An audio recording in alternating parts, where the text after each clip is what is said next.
Greetings, my Legionnaires! Today I squared off against a new and unorthodox foe in the form of Rogue One, a Star Wars story. For the first time in cinematic history, a non-episodic Star Wars film will debut with the same pomp and circumstance as its numbered predecessors. The question is, will it receive the same critical and commercial success, or serve only to sate the appetites of this particular franchise's fans until Episode 8? As with all my tactical reports, I'll go over a brief synopsis of the plot, what strengths and weaknesses I personally assessed in the picture, and determine if you should rush out and face it head-on. Also, I've done what I can to avoid spoilers to the best of my ability. Let's go. Rogue One is a set of events leading up to Episode 4, A New Hope, and centers around stealing the plans for the initial Death Star, or what I'll be calling it, Death Star Prime. One of the key engineers on the construction of the planet destroyer, Galen Erso, is forced into service by Imperial Commander Orson Krennic.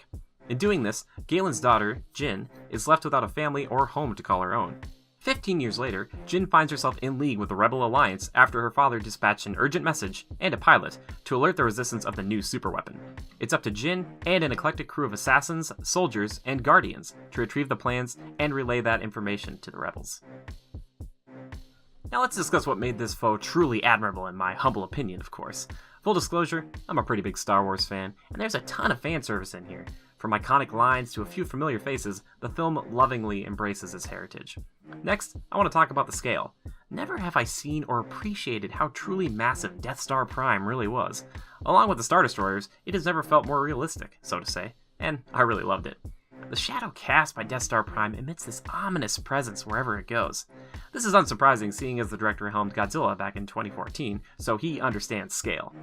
Another aspect of the movie I want to applaud is the action. At times, the movie portrayed certain set pieces and mimicked imagery from modern-day conflicts in the Middle East or the Allies landing on the beaches during World War II. This facet of the film really brought true war into a franchise that typically shies away from the grittiness associated with massive explosions and devastating superweapons.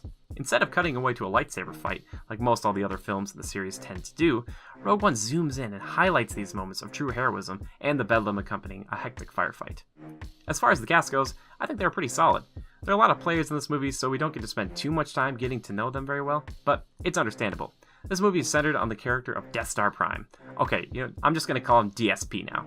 Anyway, it focuses on how DSP affects everyone, how it scares the rebels, how varying Imperial officers vie for control over it, and how it changes the lives of those not beholden to either group.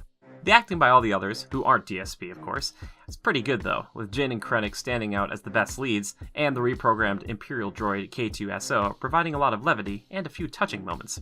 I'd be remiss not to mention my true favorite, however, Darth Vader. He still remains iconic, powerful, and brings a certain dark gravitas to every scene. Finally, the third act alone is worth the price of admission. The battle is a true spectacle on land and in the air, with a few blood-pumping moments where the camera rests on the side or top of a ship as it goes hurtling into the fray, which is a true rush. But with the good comes the bad, and Rogue One has a few minor issues. To begin with, the first act has you jumping from planet to planet in rapid succession. It's tough enough to keep up with existing planets from Star Wars lore, but most of them are brand new, making it tough to distinguish where all the characters are at any given time. The problem subsides when the various narratives merge toward the end, however. The next qualm is one I had with this year's Magnificent Seven as well, where everyone seems to be a one-note character and lacks any real depth. They're really there just to do one cool thing and be injured, or worse. It doesn't cripple the movie, and I like how main characters aren't invincible, like in most Star Wars films, but it really doesn't afford much time to get attached to any character or feel concerned when they face true peril.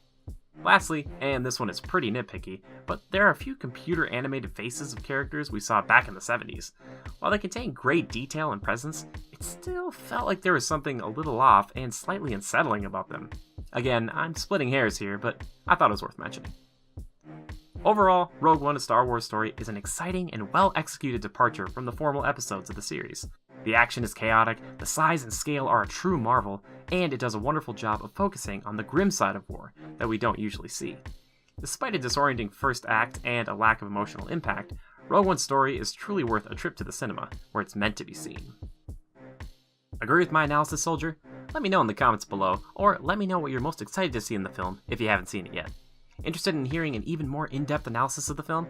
Stop by this week's Critical Podcast, where I'll discuss it at length. Also, if you want to join the Legion today, hit the subscribe button and share with a friend if you want to help bolster our ranks. Thanks so much for stopping by. Adapt and overcome. Bonus bit incoming. Lucasfilm, Disney, whoever, Please give Vader a standalone film. I know the prequels are kind of his movies, but we need a Jedi Purge movie. Imagine 2.5 hours of him hunting down the last remaining Jedi. I digress, and I apologize. I just think of the potential he has with our modern technology and what he could pull off. It'd be amazing.